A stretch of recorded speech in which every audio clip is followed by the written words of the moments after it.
Ipinagmamalaking tinumis ng Nueva Ecija. Diskartehan natin yan mga bossing. Uumpisahan ko ang pagluluto sa pagpapakulo sa mga bunga ng sampalok dahil yan ang gagamitin nating pang-asim.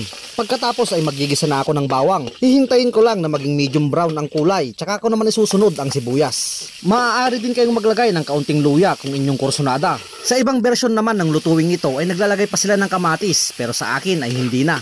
Pork kasim ang ating pyesa. Pwede rin kayong gumamit ng ibang parte, depende sa inyong tipo at kursunada. Sangkutsahin lang ito ng maganda-ganda hanggang sa tuluyang magmantika. Tsaka ko naman iyan sasabawan ng saktuhan, katamtaman para makuha ang kalambutan. Sabay tatakpan at hihintaying maiga ang sabaw.